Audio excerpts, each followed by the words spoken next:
Okay. ठीक आहे बाळांनो, next example, next question. Question number 5, exercise 1.5 चा क्वेश्चन नंबर 5 हा लास्ट क्वेश्चन आहे. या क्वेश्चन मध्ये 4 एक्झाम्पल्स आहे. 4 एक्झाम्पल संपले तर हा चॅप्टर संपतोय बाळांनो.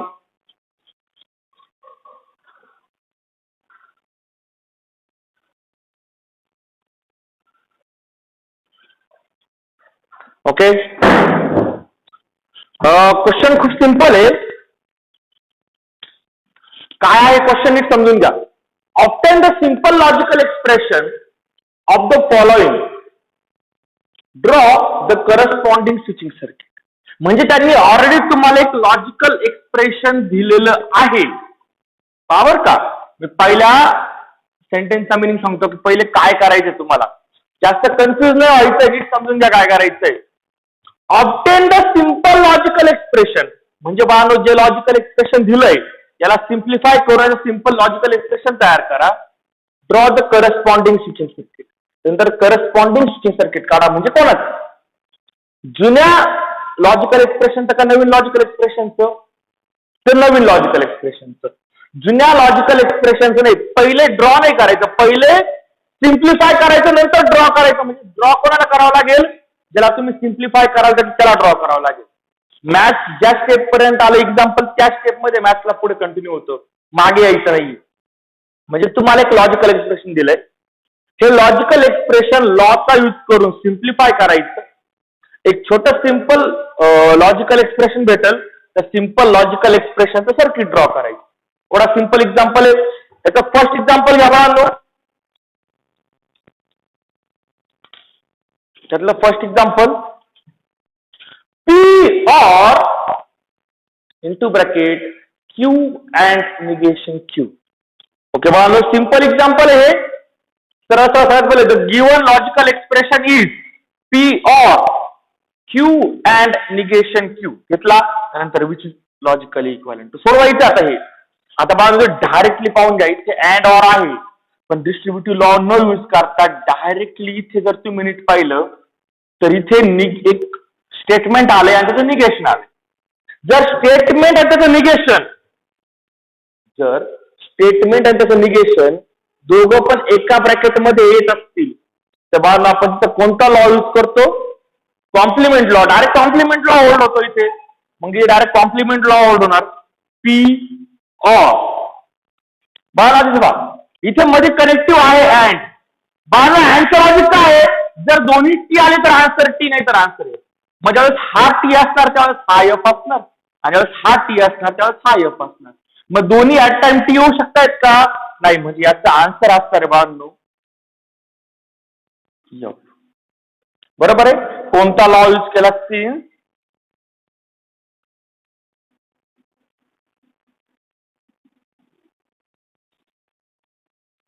Since complement law.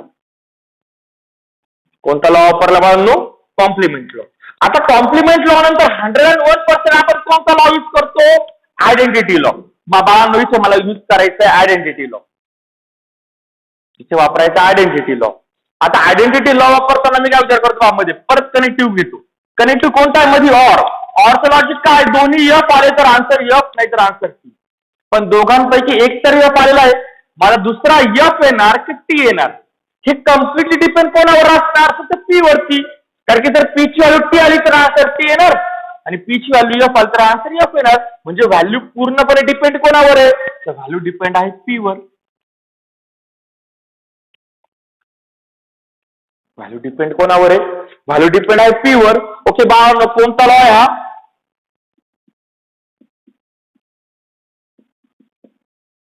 Identity law. बरोबर आहे. झालं बाळांनो सिम्प्लिफाय. आता पुढे आपण काय सिम्प्लिफाय करू शकतोय? एवढंच सिम्प्लिफाय करू शकतोय. म्हणजे आता डायरेक्टली सर्किट ड्रॉ करायचं. मग इथे आपण लेट एकच विषय उरलंय P. P is switch S1, L is the lamp L. Okay. Therefore, the corresponding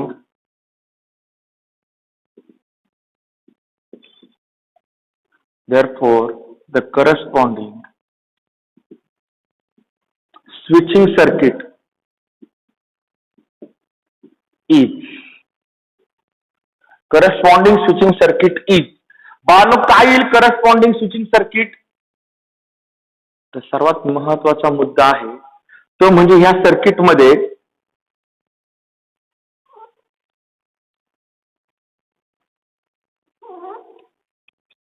इथे बॅटरी असणार,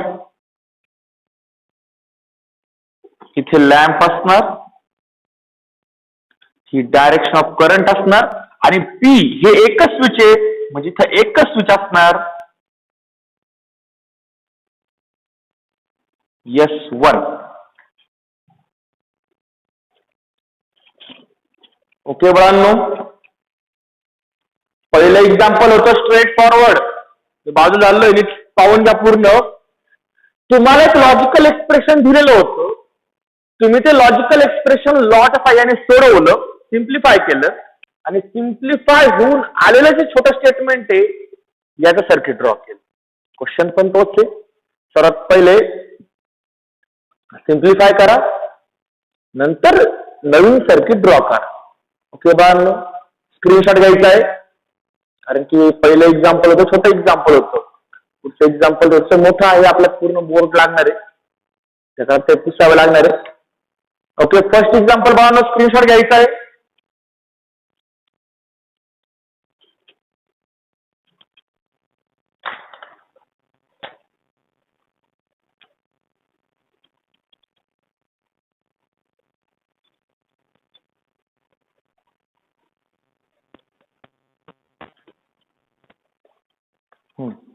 ओके बाळांनो, घेतला स्क्रीनशॉट? ठीक आहे बाळांनो, next second example. Next second example घ्या.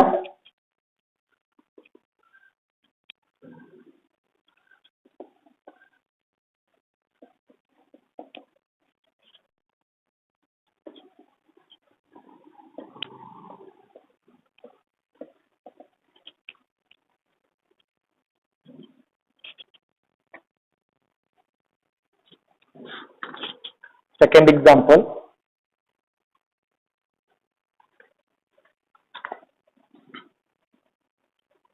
negation P and Q or negation P and negation Q or P and negation Q.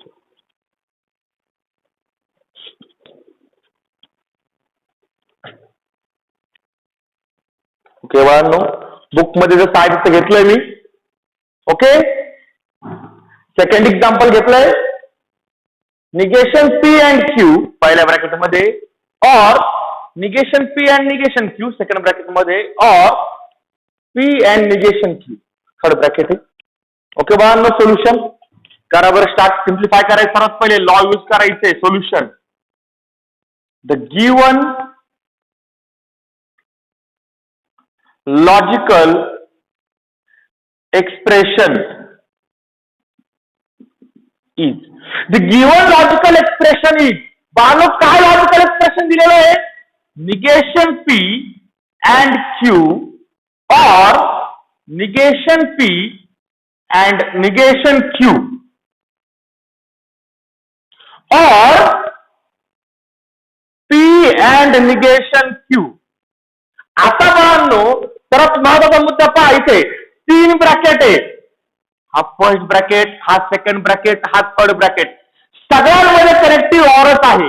म्हणजे जर एकच कनेक्टिव्ह असेल तर बाळांनो आपण ग्रुपिंग कशी करा काय फरक पडत नाही. म्हणजे तुम्ही असोसिएटिव्ह लॉ वापरून ग्रुपिंग करणार आहे, पण ग्रुप कोणाचा करायचा तर मला सिम्प्लिफाय करायचं म्हणजे कॉमन काढायचं आहे. मला नीट लक्षात घ्या, पहिल्या 2 ब्रॅकेटमध्ये कोण कॉमन निघेल? दोन्ही पहिल्या 2 मध्ये निगेशन पी अँड कॉमन. या 2 मध्ये घेतलं तर याच्यामध्ये निगेशन क्यू अँड तो कॉमन. त्यामुळे तुम्हाला वाटलं तर तुम्ही हे 2 ब्रॅकेट मध्ये कॉमन घ्या किंवा इकडनं कॉमन घ्या, काही फरक पडणार नाही, दोन्हींचा आन्सर सेम मध्ये येणार आहे. तर आता आपण असं करूया, पहिल्या पार्टला ह्या दोघांना असोसिएटिव्ह लॉ यूज करू, म्हणजे पहिल्या दोघांमधनं कॉमन काढणार आहे. त्याकरता मी इथे ग्रुपिंग करतोय. negation P and Q, or negation P and negation Q, or P and negation Q. Okay, बाळांनो, which law? Since associative law. कोणता लॉ वापरला बाळांनो मी इथे? Associative law. असोसिएटिव्ह लॉ काय सांगतो की जर 3 पार्ट मध्ये जर सारखा कनेक्टिव्ह असेल तर आपण कोणत्या दोघा जणांची ग्रुपिंग करू शकतोय. मी पहिल्या 2 ब्रॅकेटची ग्रुपिंग केली. ओके बाळांनो, आता ह्या 2 ब्रॅकेट मध्ये मला इथे निगेशन पी अँड कॉमन दिसतोय. ओके बाळांनो, तो निगेशन पी अँड आपण कॉमन घेऊ शकतो. मग तो जर मी कॉमन घेतला ब्रॅकेट मध्येच आपण निगेशन पी अँड कॉमन घेतला तर बाळांनो तो ब्रॅकेट टाकतो मी इथे. पहिल्या ब्रॅकेट मध्ये कोण उरला? क्यू. कनेक्टिव्ह कोणता बाहेर? और. दुसऱ्या ब्रॅकेट मध्ये कोण उरला? Negation Q. Negation P and common काढला तर उरला क्यू और निगेशन क्यू.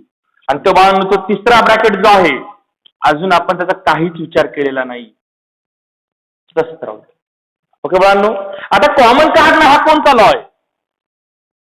कॉमन काढणं हा कोणता लॉ आहे? Distributive law. ओके बाळांनो, कॉमन काढणं हा डिस्ट्रीब्युटिव्ह लॉ आहे. आणि डिस्ट्रीब्युटिव्ह लॉ नंतर लगेच कॉम्प्लिमेंट लॉचा विचार करायचा. असा ब्रॅकेट सुद्धा जिथे स्टेटमेंट आणि निगेशन दोघं एका ब्रॅकेट मध्ये आलेले. हेच सांग. बरोबर आहे. स्टेटमेंट आणि त्या स्टेटमेंटचं निगेशन आलं पाहिजे. मग बाळांनो आपण कॉम्प्लिमेंट लॉ यूज करू शकतोय.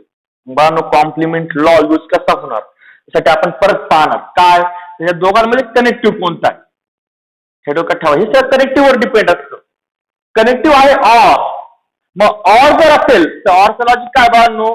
दोन्ही एफ आले तर आन्सर एफ, नाही तर आन्सर. बरोबर आहे.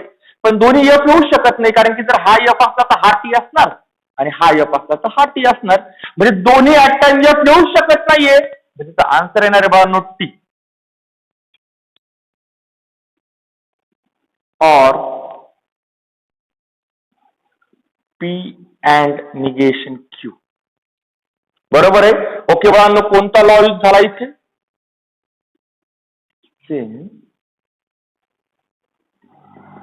Complement law. ओके, आता कॉम्प्लिमेंट लॉ नंतर 101% बाळांनो आपण आयडेंटिटी लॉ वापरतो. कुठे वापरतो? ज्या ठिकाणी आपण आता कॉम्प्लिमेंट लॉ वापरला होता त्याच ब्रॅकेट तिथे टी किंवा एफ आला तर आयडेंटिटी लॉ वापरायचा. मग आता आयडेंटिटी लॉ कसा यूज होणार बाळांनो? सिंपल आहे बा. परत कनेक्टिव्ह चेक करा. अँड आलेला आहे. अँडचं लॉजिक काय असतं? जर दोन्ही टी आले तर आन्सर टी, नाही तर आन्सर एफ. पण दोघांपैकी एक तर टी आलेला आहे. आता जर दुसरा टी आला तर आन्सर टी. जर हा एफ आला तर आन्सर एफ येईल. म्हणजे हे आन्सर कम्प्लिटली डिपेंड कोणावर आहे? निगेशन पी वर डिपेंड आहे.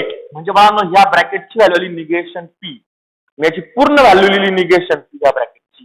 पुढे शिल्लक असलेला और पी अँड निगेशन क्यू तसाच आहे. ओके बाळांनो, आता हा कोणता लॉ आहे? हा आहे आयडेंटिटी लॉ. आतापर्यंत एक आयडिया समजली असेल. जनरली आपण डिस्ट्रीब्युटिव्ह लॉ वापरला का त्यानंतर बराचसा कॉम्प्लिमेंट लॉ, आयडेंटिटी लॉ हे 3 लॉची सिक्वेन्स सेमच राहते. ओके, आता बाळांनो आपण जिथे आलोय त्या स्टेप मध्ये पाहून घ्या.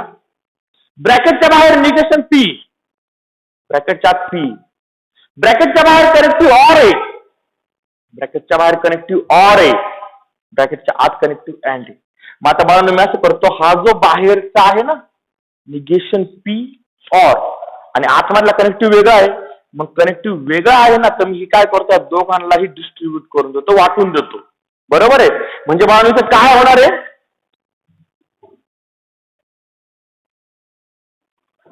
काय होणार आहे? हा पार्ट तुम्हाला यालाही द्यायचा आहे आणि यालाही द्यायचा आहे. म्हणजे सर्वात पहिले मी तो जो काही निगेशन पी आहे, निगेशन पी ऑर, हा जो काही निगेशन पी ऑर आहे हा मी पी ला दिला, पी ला दिला. ओके, नंतर तोच निगेशन पी और तो निगेशन क्यू ला दिला. ओके, आणि इथे जो ब्रॅकेटच्या आतला कनेक्टिव्ह होता अँड तो आता ब्रॅकेटच्या बाहेर आला. ओके बाळांनो, कोणता लॉ आहे? Distributive law.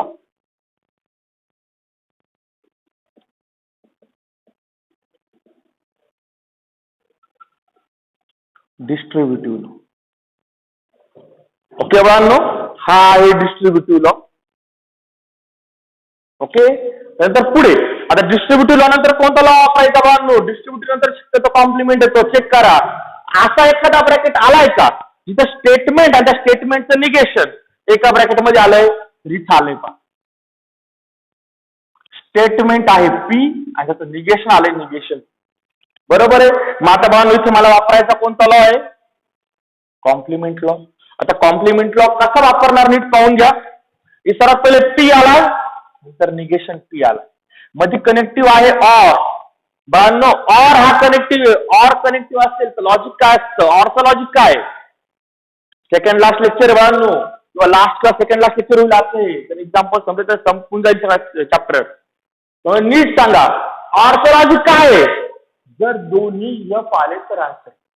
पण स्टेटमेंट आणि त्याचं निगेशन काय सारखंच येत, दोन्ही एफ येऊ शकतात का? नाही. म्हणजे ज्यावेळेस हा एफ असणार त्यावेळेस हा टी असणार, ज्यावेळेस हा एफ असणार त्यावेळेस हा टी असणार. म्हणजे दोघ जण कधी एफ येऊ शकत नाही.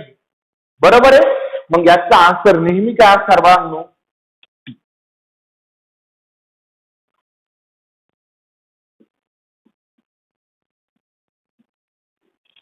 बरोबर आहे. ओके बाळांनो, कोणता लॉ इथे? सिन्स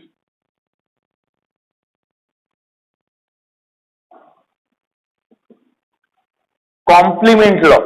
इथे कोणता लॉ वापरला बाळांनो आपण? Complement law. आता कॉम्प्लिमेंट लॉ नंतर 101% आपण वापरायचा आयडेंटिटी लॉ. आता आयडेंटिटी लॉ साठी पूर्ण विचार करावा लागेल, कारण की हे कंबाईन स्टेटमेंट आहे. हा अँड. ओके, टी आला इथे. आता बाळांनो कनेक्टिव्ह आहे अँड. कनेक्टिव्ह काय आहे? अँड. अँडचं लॉजिक काय असतं बाळांनो? जर दोन्ही टी आले तर आन्सर टी, नाहीतर आन्सर एफ. पण दोघांपैकी एक तर टी आलेला आहे, माझा दुसरा टी येणार की एफ येणार, हे त्या ब्रॅकेटवर डिपेंड आहे. जर त्या ब्रॅकेट व्हॅल्यू टी आली तर T and T is T. जर ब्रॅकेट व्हॅल्यू एफ आली तर T and F is F. म्हणजे ते आन्सर कम्प्लिटली त्या ब्रॅकेटवर डिपेंड आहे. म्हणजे ब्रॅकेटवर डिपेंड आहे म्हणजे काय व्हॅल्यू आहे? निगेशन पी और निगेशन क्यू. बाळांनो कोणता लॉ वापरला हा? Since identity law. Since identity law. Okay बाळांनो, झालं सिम्प्लिफाय. आता पहा पुढे एकच स्टेटमेंट रिपीट नाही, निगेशन नाही, म्हणजे असं एकाच निगेशन विदाउट निगेशन असं नाही. सिंपल आले दोन्ही पण, याचं काय आणखीन काही करता येणार नाही. देअरफॉर आता बाळांनो स्विचिंग सर्किट घ्यायचंय. कोणाचं स्विचिंग सर्किट काढायचं? ह्या एक्सप्रेशनचं. त्याकरता मग आता पी आणि क्यू आलाय ते लिहायला लागतील. आपला पी आणि क्यू काय आहे? Late P is. पी काय घेता? Switch S1. त्यानंतर क्यू इज स्विच S2. त्यानंतर यल काय असतो? L is the lamp L. Okay, and therefore the corresponding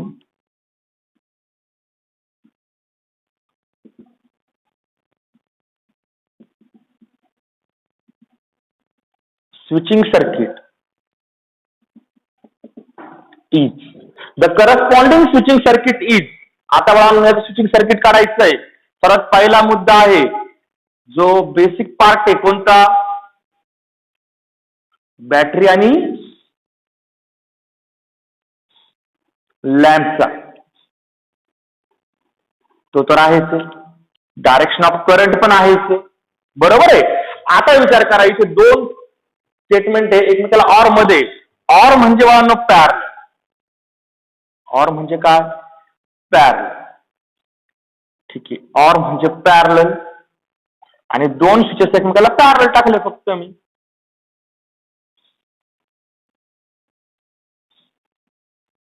okay. हा, आता पहिला आहे निगेशन पी. पी म्हणजे S1. मग निगेशन पी म्हणजे S1 डॅश. बरोबर आहे. दुसरा आहे निगेशन क्यू. क्यू म्हणजे S2. निगेशन म्हणजे S2 डॅश.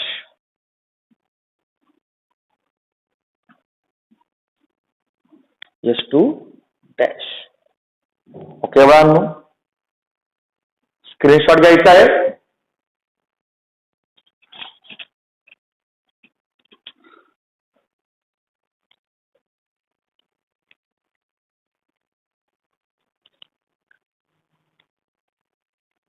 म्हणजे पहा, सिंपल एक्झाम्पल आहे. सर्वात पहिले काय करायचं, दिलेलं जे लॉजिकल एक्सप्रेशन आहे ते सिम्प्लिफाय करायचं. ते सिम्प्लिफाय केल्यानंतर जे नवीन लॉजिकल एक्सप्रेशन तुम्हाला भेटणार आहे सगळ्यात छोटं, त्या सिम्प्लिफाईड स्टेटमेंट साठी तुम्हाला सर्किट ड्रॉ करायचंय. बरोबर आहे. काही जण काय करता येतं म्हणून सांगतो, दिलेल्या एक्सप्रेशनचं सर्किट काढून ठेवतात. त्या सर्किटला वेटेज नाहीये. तुम्ही काढलं तरी काही फरक पडणार नाही, नाही काढलं तरी काही फरक पडणार नाही. पण मेन मुद्दा सिम्प्लिफिकेशन, आणि शेवटी तुम्ही जे सिम्प्लिफाय केलंय त्याचं नवीन सर्किट, छोटं सर्किट काढणं गरजेचं आहे. तुम्ही ते मोठं सर्किट काढलं किंवा नाही काढलं तरी काही फरक पडणार नाही. शक्यतो वेळ वाया घालवायचा नाही. जेवढं विचारलं तेवढं लिहायचं आहे आपलं. ओके, ठीक आहे बाळांनो.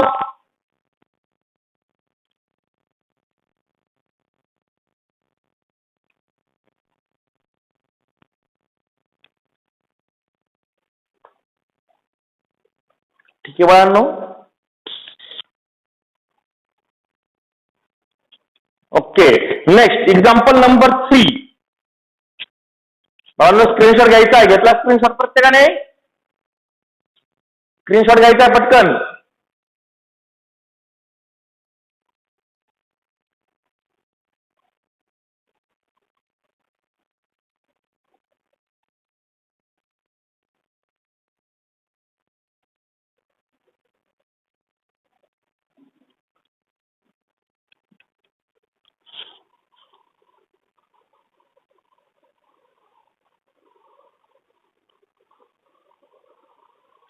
ओके बाळांनो, स्क्रीनशॉट घेतलाय. ठीक आहे, next example, example number 3.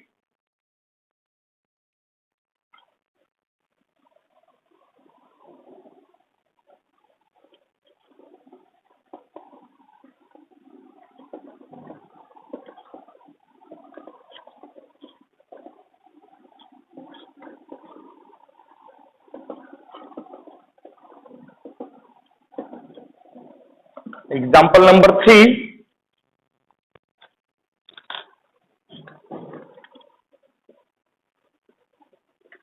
Example number 3 आहे P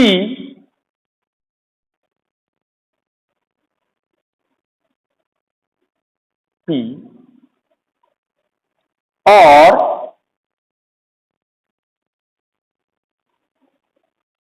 negation Q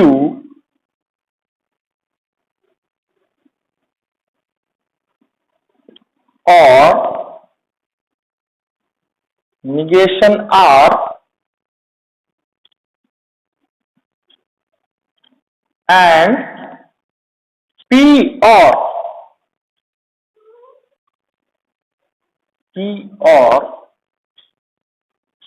Q and R. Okay बाळांनो, थोडेसे बुक मध्ये ब्रॅकेटचा प्रॉब्लेम आहे.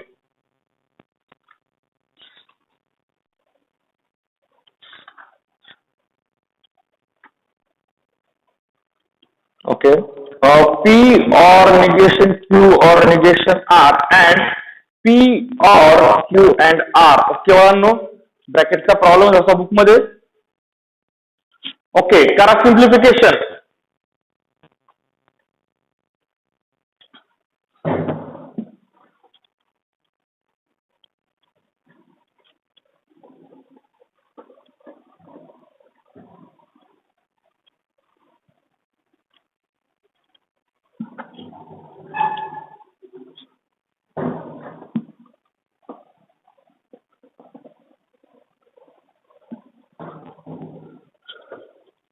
ओके बाळांनो, करा सिम्प्लिफिकेशन.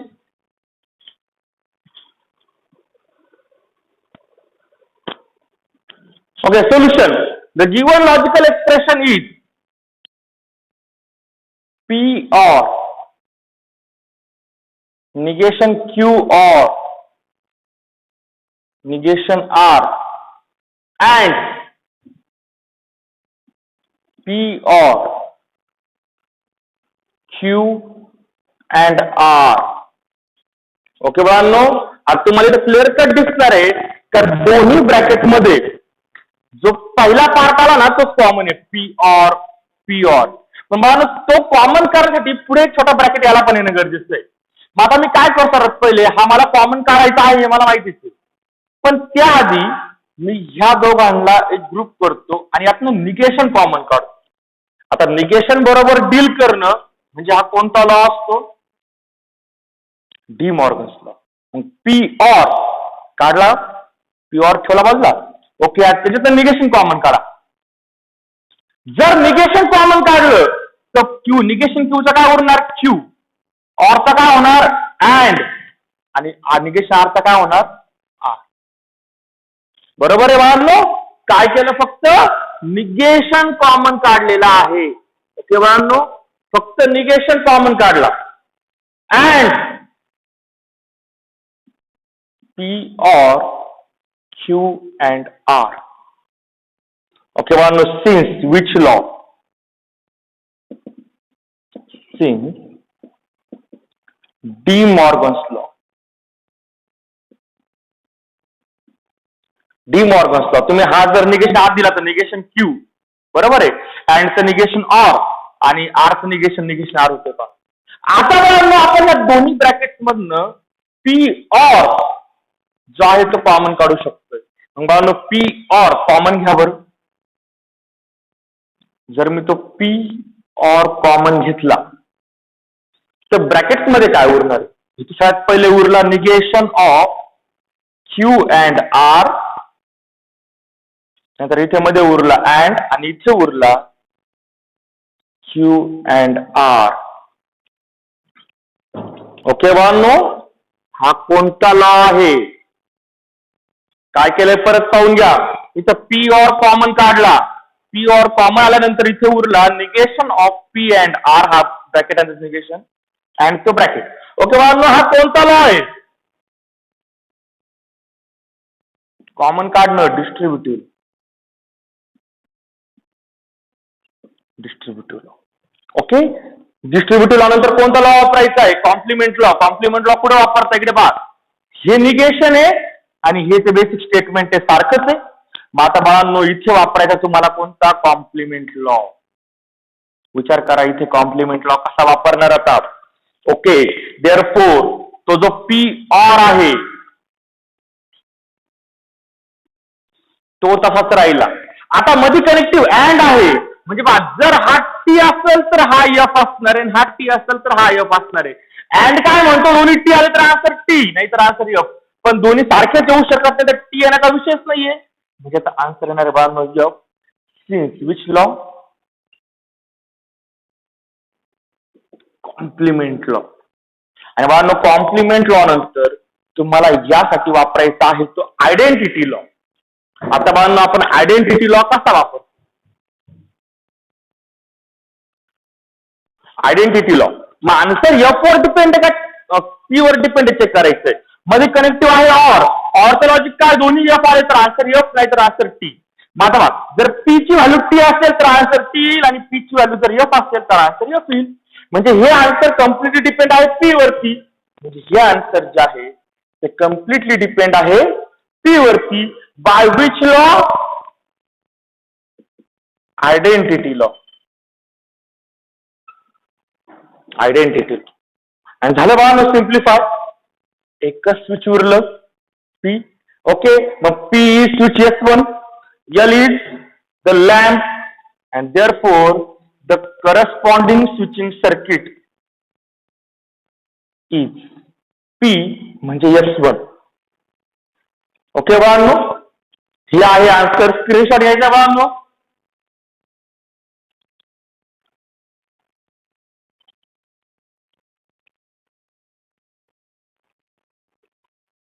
ओके बाळांनो, स्क्रीनशॉट घ्यायचा आहे.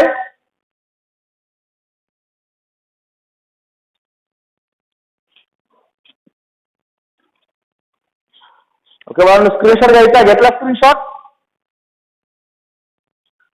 ठीक आहे, लास्ट एक्झाम्पल, चॅप्टरचं लास्ट एक्झाम्पल आहे. म्हणजे आपला लॉजिक हा चॅप्टर संपला. आता बाळांनो नेक्स्ट जे पुढचे चॅप्टर सुरू होतील त्याचे लेक्चर्स युट्यूबवर टाकले जाणार नाही. ते तुम्हाला टायमिंग मध्ये करावे लागतील. युट्यूबवर ते लेक्चर येणार नाहीयेत. फक्त हा चॅप्टर युट्यूबवर टाकला, पुढचे चॅप्टर शक्यतो युट्यूबवर टाकण्यात येणार नाहीये. त्यामुळे प्रत्येकाने उद्यापासून टायमिंग मध्ये लेक्चर करायचे.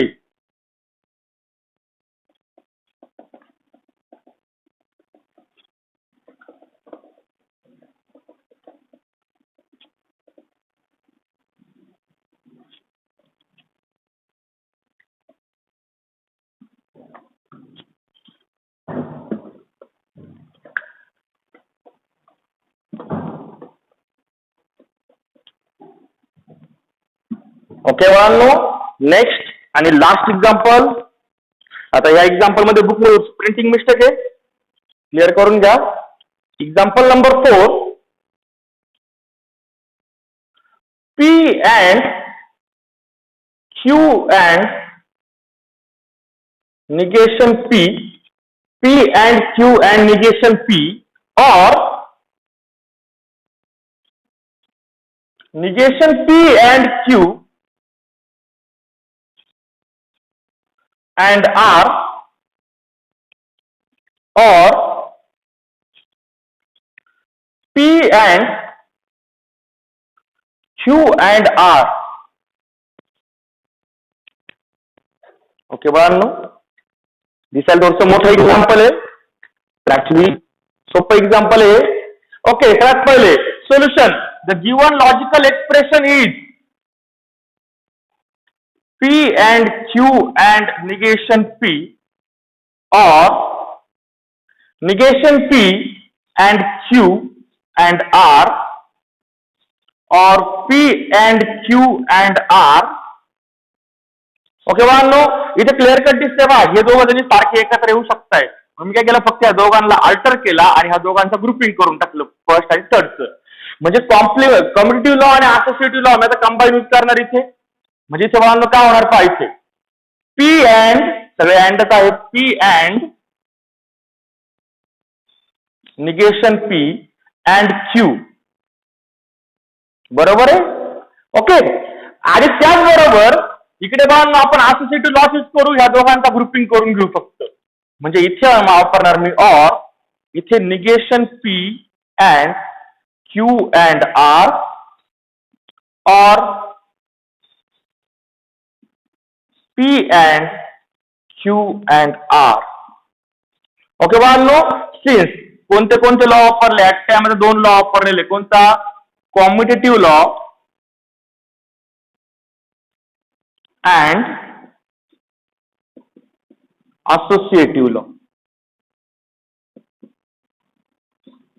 ओके बाळा, त्यानंतर आता इथे पाहून घ्या सगळ्यात पहिले, इथे निगेशन आणि स्टेटमेंट एकत्र आलंय म्हणजे कॉम्प्लिमेंट लॉ यूज होणार इथे.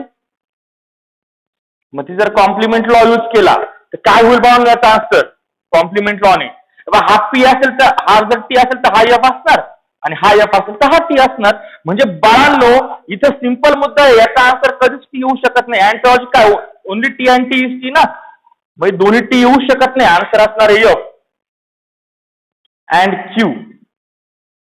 और बाळांनो जर तुम्ही दुसरे दोन्ही ब्रॅकेट पाहिले, त्या दोन्ही ब्रॅकेट मध्ये क्यू अँड आर आणि बाहेरचा कनेक्टिव्ह कॉमन दिसतोय पहा, सारखा दिसतो दोन्हीकडे. मग तो कॉमन करूया. जर तो कॉमन केला तर ब्रॅकेट मध्ये शिल्लक राहणारे निगेशन पी और पी, तुम्ही अँड क्यू अँड आर च कॉमन काढला. ओके, इकडे लेफ्ट साइडला कोणता लॉ वापरला, कॉम्प्लिमेंट लॉ. कॉम्प्लिमेंट लॉ आणि राईट साइडला वापरला कॉमन काढला म्हणजे डिस्ट्रीब्युटिव्ह लॉ.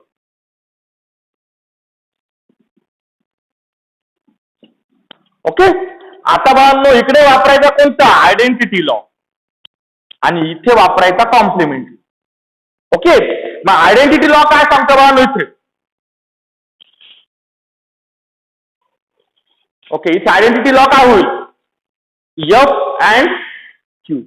अँड दोन्ही टी आले तर दोन्ही टी नाही ठरलं एक एफ कंपल्सरी आलाय म्हणजे बाळांनो याचा आन्सर असणार आहे एफ. एफ और इकडे ह्या ब्रॅकेट मध्ये आन्सर येणार आहे. इथे ऑर कनेक्टिव्ह आहे. ऑरचं लॉजिक काय असतं? दोन्ही टी आले तर आन्सर दोन्ही एफ आले तर आन्सर एफ ना. दोन्ही एफ येणारच नाहीये म्हणजे याचा आन्सर येणार आहे बाळांनो T. And Q and R. Okay, left साइडला